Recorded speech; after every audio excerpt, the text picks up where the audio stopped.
Okay, nandito na tayo sa Activity 1, Introductory Activity of Session 1, Module 4, Habits, Work Habits and Conduct. No? So the objectives of Activity 1 are the following. Review the main concepts about previous module, about leadership and teamwork. So pagbabalik-aral natin sa ating nakaraan na module. Share prior experiences and knowledge regarding seeking and gaining employment and the ideas of what behaviors and attitudes are important at the workplace.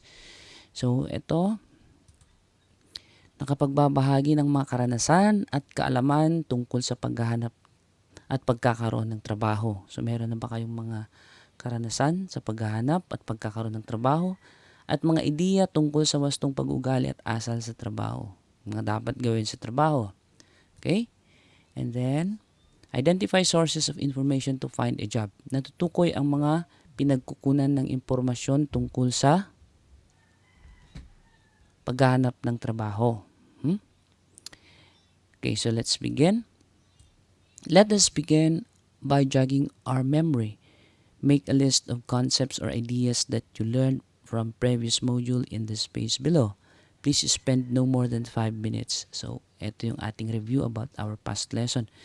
Ano ba yung mga napag-aralan natin sa nakaraang module tungkol sa leadership and cooperation?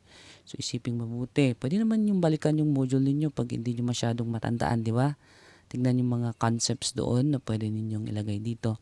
At tungkol din sa paglutas ng problema, what are the steps of problem solving? Pwede rin ninyo ilagay dito. Kung hindi nyo matandaan lahat, pwede naman ninyong balikan yung module 4, ay module 3. Okay? So, that is our review for Module 3. In Module 4, you will learn about finding and keeping a job. Think about the proverb found at the beginning of the module. Ito na naman yung salawikain na nasa unahan ng ating module. So, what is the meaning? Ano daw ang ibig sabihin? Ano pa yung salawikain doon? Ang magandang buhay ay makakamtan sa pamamagitan ng husay sa trabaho at sakripisyo. The good life is to be earned with hard work and sacrifice. So, anong ibig sabihin yan?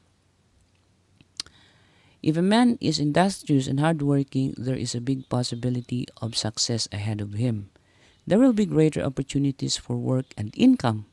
Hard work and sacrifice results productivity and wealth, which will eventually lead to a better living. Okay, napakaganda, di ba?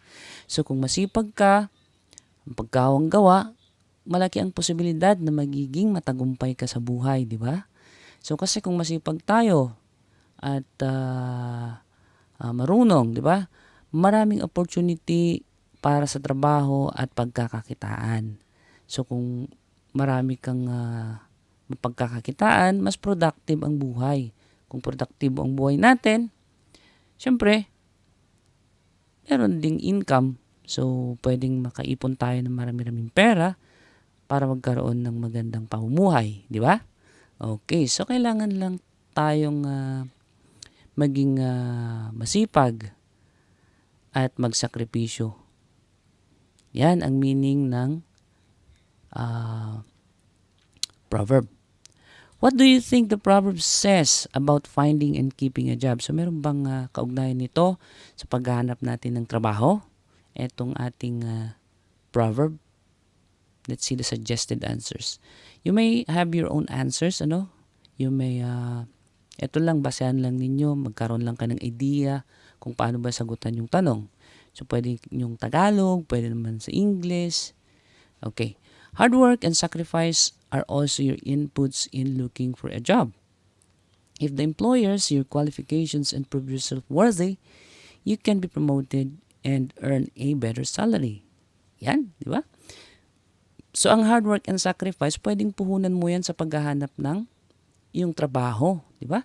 Kung makita ng employer mo, at saka kung natanggap ka at nakita nila na totoo nga yung mga sinasabi mo na masipag ka, hardworking ka, pwede kang bigyan ng promotion o mas magandang sahod. Okay? So, that is a suggested answer. Okay. Think of a time in your life when you work hard for something. Write down the story here. You can also write about someone you know. So, Meron ka bang karanasan na meron kang gustong makamit or makuha, magkaroon ka na pinaghirapan mo? So ano ba yung istorya nun? O pwede naman na ikwento mo yung karanasan ng iba, pwede rin yung karanasan mo. So itong suggested na answer, isang kwento. Okay, so medyo mahaba, no? Nung una, naiinggit ako pag may nakikita akong nakahawak ng cellphone. Lalo na yung touchscreen at naisip ko na gusto ko ring magkaroon ng ganung cellphone. Pero wala pa akong trabaho noon. Kaya ang ginawa ko, sinubukan kong mag-apply ng trabaho. Natanggap naman ako sa isang karinderya. Medyo mahirap ang trabaho kasi ako lang ang kasama nila at maliit lang ang sahod. Pero pinagtiyagaan ko na lang. Nag-ipon ako, iniwasan kong gumastos ng kung ano-ano. Minsan hindi ako nagmimerienda para may maitabi lang ako. Isang araw napadaan ako sa isang cellphone store. Tumingin ako ng item o ng mga item at may nagustuhan nga ako. Nung nakauwi na ako sa bahay, binilang ko yung ipon ko at tamang-tama sa halaga ng cellphone na gusto kong bilhin. Binili ko ang cellphone na nagkakahalaga ng 7,500 pesos. Tuwang-tuwa ako dahil galing sa hirap at sakripisyo ang pinambili ko sa cellphone na gusto ko. Okay, so parang ganyan, di ba? So, naipapakita dyan kung paano siya nagsakripisyo, no? Hindi siya nagmimerienda para may maitabi, no? Ano pa yung hard work dyan? Mahirap yung trabaho kasi mag-isa lang siya doon, kasama nila doon sa karinderya, pero tiniis niya. So, parang gano'n. Meron ba kayong mga ibang kwento rin na dapat o gusto nyong i-share? So, dito nyo ilagay, okay? Paano nyo ba nakamit ang isang bagay na pinaghirapan ninyong gawin? Yan, okay? Alright, before we start, let us do some reflection so you can see what you already know or do not know about the topics. Relax, this is not a test. So, ito yung parati natin ginagawa sa umpisa ng module, yung learner's reflection. So, parating sinasabi na hindi ito test, no? So, dito, ginagawa ito para malaman lang ang iyong kaalaman o kasanayan o kakayahan sa mga bagay na matututunan dito.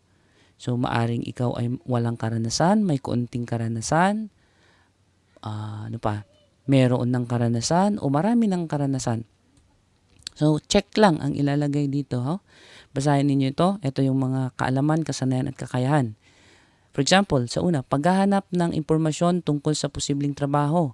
Naranasan mo na ba yan? Wala kang karanasan, kaunti, mayroon, marami. So, ganon. Paggawa ng sulat, application o biodata para mag-apply sa trabaho, walang karanasan, kaunting karanasan, may karanasan, maraming karanasan. Mamili lang, okay? So, basahin na lang ninyo yung mga iba pang mga kasanayan at kaalaman dyan. Okay? Sasagutin din ninyo ito sa end of module. So, kailangan sa end of module, mag-i-improve na yung sagot ninyo doon. Okay? Ayan. So, let's continue. Let us think a bit more about finding and keeping a job. So, what steps did you take to find a job? What went well and what didn't? So, ano ba yung ginawa ninyo na hakbang para makahanap ng trabaho? Ano yung naging okay naman? Ano naman yung hindi naging okay sa karanasan nyo ninyon? Okay? Tignan natin ang suggested answer. Una, naghanap ako ng trabaho na pwede kong mapasukan. So, syempre, namasyal siguro siya sa bayan o kaya nabasa ng newspaper o nanood sa TV. Pangalawa, gumawa ako ng application letter at resume at isinumiti sa opisina o tanggapan ng gusto niyang applyan na trabaho, di ba? Pangatlo, tinawag ako para sa job interview. Pang-apat, natanggap naman ako at nagsimula na pumasok sa trabaho bilang bagger ng supermarket ng isang mall. O ano yung trabaho niya? Bagger. Alam niyo ba yung bagger? Doon sa supermarket, sa mall, siya yung nag-i-impake ng mga binili mo, nilalagay niya sa bag o sa kahon, di ba? So, yun ang bagger. Ano ba yung bagay na nahirapan siya sa pag-apply ng trabaho? Nahirapan ako sa paggawa ng application letter at resume or biodata. Okay, doon daw siya nahirapan. Bakit kaya? So, malalaman natin kung bakit mahirap ang paggawa ng application letter at resume. Right. When you have a job, what do you think are the most important behaviors and attitudes to remember at the workplace? So, nung nagkaroon ka ng trabaho, ano sa palagay mo yung mga pinakamahalaga na pag-uugali o katangian na dapat natin na tandaan doon sa ating trabaho? Okay. Napakahirap maghanap ng mapapasukan kaya dapat pagbutihin ang trabaho sa pinasukan. Dapat pumasok ng maaga at isagawa ang mga gawain na maayos. Kailangan din ng respeto sa mga kasamahan sa trabaho at sa mga supervisor, maging matapat at masipag sa mga gawain. Okay, napakagandang sagot. Yan. Aha, ay, lumampas, saglit.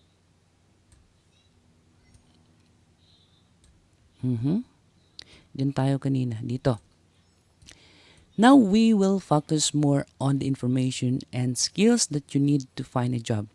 In the space below, make a list of sources of information to help you find work.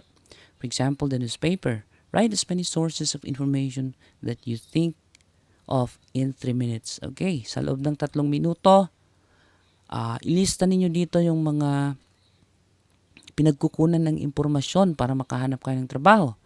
So, nandyan yung example. Example lang ito TV, newspaper, radio, internet, friends and relatives. Tsaka marami pa. Yan. Now, compare your list to the list sources of information to find work below. What is on your list that is not included in the list below? There are many sources of job information. Ngayon, ikumpara ninyo yung inyong inilista dito sa listahan sa baba. Ayan, nandiyan pala, no? So, eto yung mga pwede natin pagkukunan ng impormasyon para makahanap tayo ng work or trabaho. So, ang una dyan, word of mouth. Diba, pumunta ka sa kalye, sa crossing, tapos may narinig ka doon na usapan. Diba, pinag-uusapan nila yung bagong building na ipapatayo. So, diba, narinig mo na mayroong trabaho. So, yun, diba? Word of mouth. From friends, from family, former colleagues, kasama sa trabaho, professional contacts, and others. So, yan ang word of mouth. Pwede rin naman newspaper sa employment section or advertisement sa classified ads. Okay? Sa radio and television announcements, sa radio at sa TV, minsan may mga nakikita kayo doon o naririnig doon ng mga job vacancies. Job notices and bulletins, ito naman yung mga pinopost sa mga barangay hall, sa mga munisipyo, sa kanilang mga bulletins, no? Okay, potential workplaces, ito yung mga lugar, mga syudad na medyo marami at madami kayong pwedeng ma-applyan na trabaho. So, pwede kayong pumunta doon, titingin-tingin kung anong mga bakante na trabaho na pwede nyo mapasukan, di ba? Internet, ito yung website sa internet na pwede nyo puntahan para makahanap din ng job. Jobstreet.com, jobfinder.com. So, isearch lang ninyo doon sa search. No? Search option. And then the government agencies, sa mga ahensya ng gobyerno natin na pwedeng makatulong din sa paghahanap ng trabaho, ang NYC or National Youth Commission, Cooperative Development Authority or CDA, PESO, Department of Labor and Employment, Department of Trade and Industry. So, ito yung mga ahensya na pwede nyong lapitan kung kayo ay naghahanap ng work. Non-government organization and private sectors, such as local chambers of commerce and industry groups and association. Ito naman yung mga private organizations. Okay? Recruitment agencies. Ito naman yung mga ahensya na pwedeng sa abroad. Pero meron namang agencies na parang sa local lang. So, ayan. Pwede nyo makita rin ito sa internet. Diba? Job fairs. Kung merong mga job fairs, ano ba yung job fairs? Minsan pag may job fair sa auditorium natin. So, ano ba yung job fair? Doon pumupunta yung mga kumpanya, yung mga employer, pumupunta sila sa auditorium, tapos ang mga gustong maghanap ng trabaho, doon na rin sila mag-apply, titingin ng mga pwede nila mapapasukan. So that is job fairs. So kung mayroong mga ganyan sa inyong lugar at gusto niyo magkaroon ng trabaho, punta kayo, no? I-try ninyo. Okay. The networking, informational interviews, networking with people you know in the area in which you want to work, volunteering and interning. So kung may mga kakilala kayo na may trabaho, so pwede naman yung malapitan, tanungin kung may bakante sa kanila, di ba? So pwede namang informational interview, pumunta ka sa isang company. Kunwari, magtanong-tanong ka, magkaroon kayo ng interview doon sa manager, tapos mamaya, sabihin mo na gusto mo rin mag-apply. So, pwede rin ganun. Informational interviews, no? Okay, volunteering or interning. So, eto naman, mag-volunteer ka, tapos kung nagustuhan ka nila doon, pwede ka naman sigurong kunin. Interning sa training, parang OJT, di ba? On-job training. Okay. So, yan ang mga pwede nating mapagkukunan ng impormasyon kung tayo ay naghahanap ng trabaho. So, kailangan be resourceful pag mga ganito na medyo mahirap ang buhay. So, huwag tatamad-tamad, no? Maghanap kayo ng pwedeng pagkakakitaan, pwedeng pagtatrabahuan para magiginhawa naman ang inyong buhay. Okay? This section encourages you to share your output to family and friends. It's always great to share your thoughts and hear feedbacks from people who care. Share the list, sources of information to find work with a family member, and ask if they have any other ideas on where to find such information. Remember to thank them for their help. Okay, so i-share din yung output nyo tungkol sa mga pwede mapagkukunan ng information. Pwede pa rin kayo magtanong kung may mga alam pa nila na pwede ninyong mapag-applyan ng trabaho. Okay? So, dito yata nagtatapos ang activity 1. Oo. Okay? So, that ends our activity 1 of session 1 sa module 4. In the next activity, you will learn how to write a biodata and application letter. So, stay tuned.